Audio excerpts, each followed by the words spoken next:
The most addictive drug is capitalism and the idea of being rich. Like, the number 1 million seems to be everywhere and ringing in our ears, and everyone wants to be a millionaire. Like, that's the goal. Everybody's like, I'm gonna be a millionaire. 1 million, 1 million, 1 million. Like, okay, in this current state of 2020, everybody wants to be so fucking rich. But to be honest, everyone has always wanted to be so fucking rich since this country was stolen, because that's what capitalism is built off of. The stealing of this land and from indigenous people, and then forcing black folks, enslaved Africans, to work. The entire ideology and foundation of capitalism. It's a system based on economics and race, with the working poor being stuck in a loop of economic exploitation. Capitalism, especially in an American sense, is specifically, it shows where you're going to be based on economics and race. Intertwined, that's why it's so interesting and specific. And a slither of the population gets to see all of the wealth that's created for the country, and all the wealth is distributed amongst them, and then what we're left with is distributed amongst the entire population. So if I was to pie graph that, I might put a pie graph in here just to show what the fuck that looks like. It's ridiculous. So if we have this 1% stealing money from the country, taking from the rest of the country, what effect does this have on the country? What effect does this have on the country? Like, what should happen to this 1%? What should happen with the things that are being stolen? You're exploiting the people. If the majority of the country is creating the wealth, we the people are creating the wealth, why does only a sliver get to take all of what is being produced? And it feels like it, and it looks like it. Why and how does 1% have all the money and the resources? How that work? It don't, and it's not. Why is the majority of the money being spread throughout the country? Why is it not being spread throughout the country? There is no reason why, and I genuinely mean no reason why, the United States of America is so high in rates of homelessness. Homelessness should not be a problem in the United States of America. And I'm saying America with 3 Ks. There's literally no reason why anyone in the United States of America with 3 Ks is homeless. This country is big as fuck, rich as fuck, powerful as fuck. There is no reason why anyone in America with 3 Ks does not have a place to live. That don't make no sense. Come on now. Come on now. Homelessness should not be a problem in America with 3 Ks. People should not be hungry. Like, these are basic fucking things. These are basic fucking things that seem so far-fetched. Like, I'm not asking for a lot. I'm not asking for a lot. It's basic things that seem only on TV, only in documentaries, only in places that are far away, in Finland, Iceland, and all these lands, and Slovakia, and all blah, blah, blah, blah. It's so utopian and unrealistic, but it's not. It's possible for people to have their basic needs met. It's just that sliver that is hoarding all of the wealth doesn't want that to happen, because, girl, the confines of Western ideologies that are basically shackles. Like, we don't always have to be in frivolous competition with one another. Like, who's better than who can conquer who. Like, now, of course, like, skill and talent is important. Like, competition, like, competition's alright, duh. Like, talent is important, all of that. But not in a violent way, like, something that negatively affects others in a great way. Like, who can afford to have 12 yachts while other folks are only eating if they're stealing their meals? If folks can only eat if they're stealing food, that's a problem. Folks having to decide between childcare and gas in their car, that's a problem. Deciding whether or not they are going to choose between groceries or a babysitter, that's a problem, so that they can go to work. How is this all happening in the same land? How are these extremities happening in the same land? Someone having 12 yachts versus someone having to steal in order to eat. They're stealing the only food, that's the only way. Because capitalism tells us that we have to be rich, and only in a mindset, so that's limiting in the first place. Like, we're hoping that we're going to go viral, and that our business is going to take off, and someone will invest in our business, and we're going to be really rich as fuck, yeah! And that's what 2020 sense. That makes sense. Wanting to be well off is not the problem. Wanting to have what you need and wanting to have access to what you want is realistic and very natural. That's human as fuck. It's just unrealistic when you're aiming for things that society tells you should be aiming for, and then trying to prove who's better than who. And even outside of that, it's rooted in who can be on top of things that we deem as important, like fancy shit. And sure, hierarchies exist. Like, if you want cute things, okay, but a hierarchy of what? Okay, you have 6 watches that cost $100,000 each, and 10 cars. 10 cars. And you got land, maybe, if you that you don't do shit with. Expensive things that you don't use and collect dust, and collect poor people's souls. Okay, yes. That's what we're searching for. That's what we're reaching for. Like, is that what it is? Is that it? Like, for people to suffer, is that what I'm going for? And then what?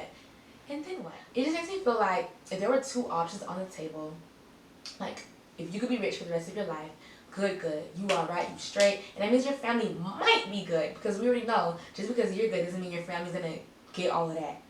Or if everyone else, as the other option, can be good, and maybe you're not as well off as you were, you're not rich AF, you know, you're well off, you're good, you're fine, you're comfortable, and then everyone gets to have housing, everyone gets to have food, everyone has access to medical assistance and healthcare. Like, what if that was the two options? I would choose the other option so that everyone can have access to a healthy life, so that people don't have to worry about when they get older, because they know they're going to have the resources for that. They don't have to worry about getting old. Being able to afford your lifestyle, like, imagine that. Imagine being able to afford your lifestyle. And a lot of folks can't do that. A lot of folks pretend that they are, but you, come on, COVID-19 showing us y'all was crying for that $1,200. And if that means I can't have a yacht, okay, bitch, I can Photoshop myself on a yacht. I could imagine myself on a yacht, but I had a good ass imagination. Let me stop playing. But at the end of the day, what are people trading in? Like, what are we trading in to have those kind of things? You get what I'm saying? Like, if I have to go without having a yacht and that allows folks to be able to eat, that's okay. Because if we're hoarding this wealth, who is trading? Who has to go without? Who has lack? Even if it's not you directly, it doesn't have to be your sister or your neighbor or your cousin. It doesn't have to be someone like that, but you know someone who is suffering at the hands of these excess gains. And I love material things. Let me make that clear. I do. Don't get it twisted. And it's very difficult talking about these things and imagining these things, you know, of things that I consider nice and luxurious and all the other stuff. But I think of them no longer having value. In a world where abundance is possible, things like that shouldn't have as much value as they do in comparison to housing. Like, people should be able to eat all the time. Like, dinner shouldn't be a question, and breakfast shouldn't be a question. Like, in order for that to happen, in order for a majority to succeed, in order for American folks to succeed, in order for you, in order for me, in order for them to succeed, girl, you see, I'm charged up to thrive and to live the best life possible. Then I may not be able to have a yacht. I may not be able to have a yacht, and it's okay. That's okay, because I'm probably not going to be able to have a yacht any damn way. Because of the statistics, because of white supremacy, because of the systems of capitalism and the rules of capitalism, because of all the rules in society that was created to keep people like me down. I may not get a yacht any damn way. So why am I striving towards that? Why set myself up to those standards that aren't reachable anyway, when I can strive and reach for something else that allows me and people like me to thrive, to live, and to live long, and to live happily and courageously, to really live, like, for real. And this ain't no mishmash applesauce bullshit that I'm saying right now. This is some real shit. How long? How many rivers will we cross, girl?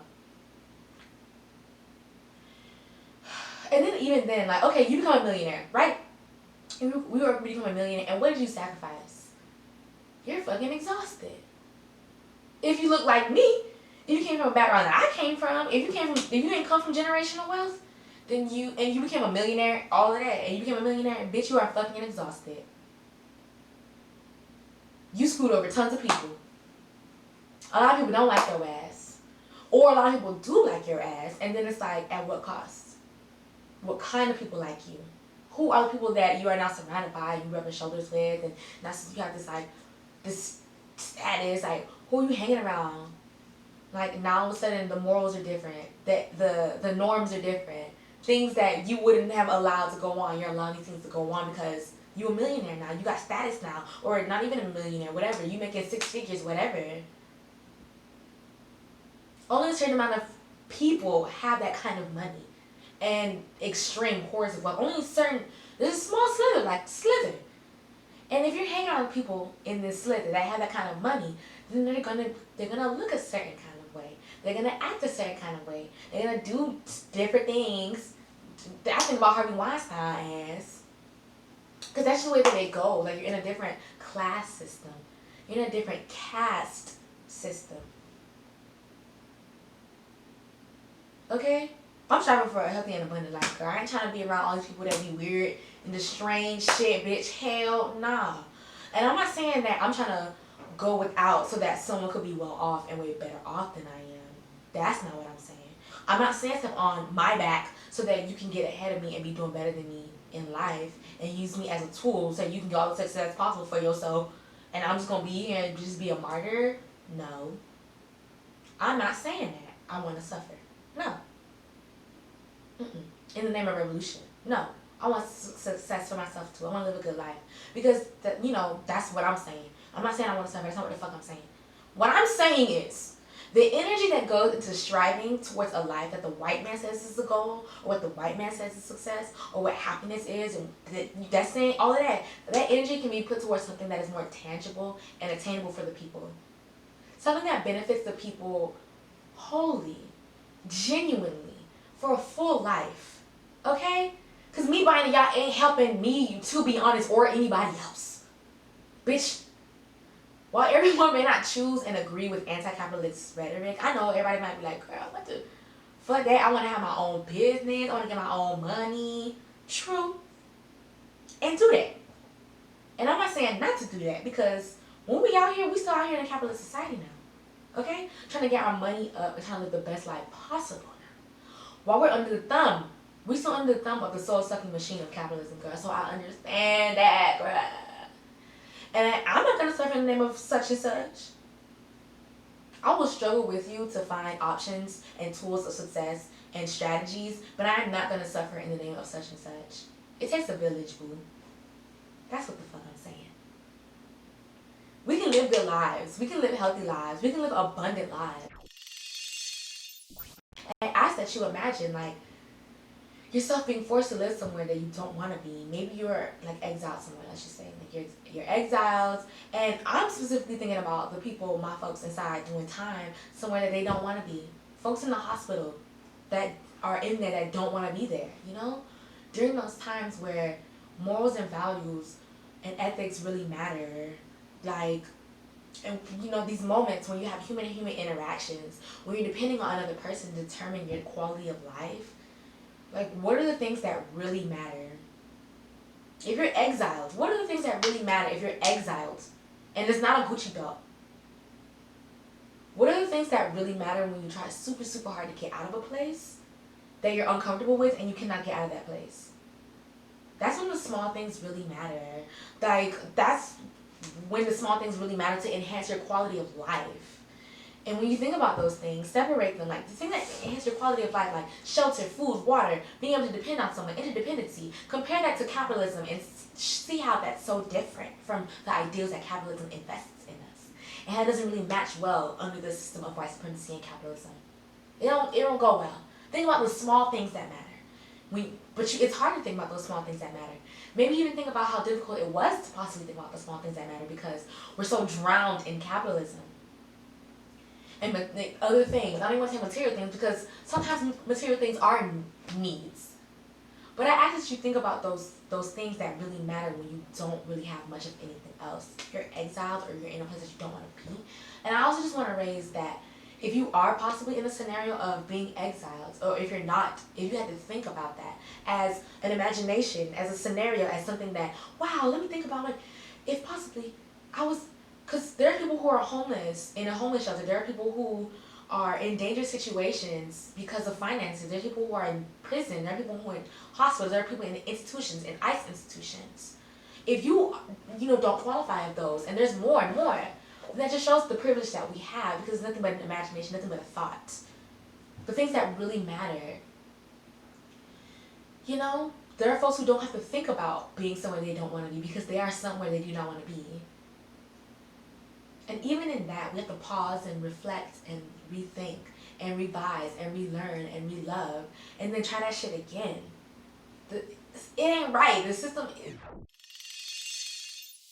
Don't ask me for the answers though. Because I don't have that shit. I do have open perspective. I have a goddess perspective. I'm up here. A perspective from love. You feel me? So that's why I'm giving and sharing and raising and upholding and bringing. Like, I had to. I am feeling most inclined to talk about this because of loss. Feeling of loss that happens directly as a result of capitalism. When you are in a place that you do not want to be, whether it's physical or mental, That is when you really think about the shit that matters.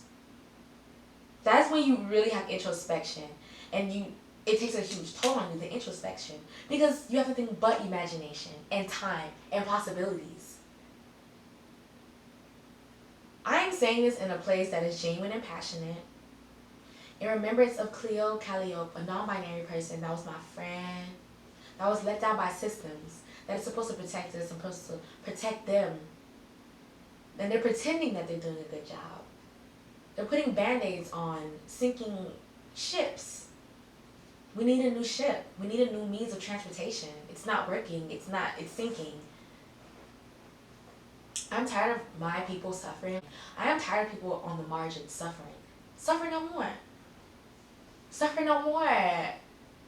When we have other options, when we have imagination, when we have ideas and dreams, and we can fulfill those, come on now, girl, we can do it, girl.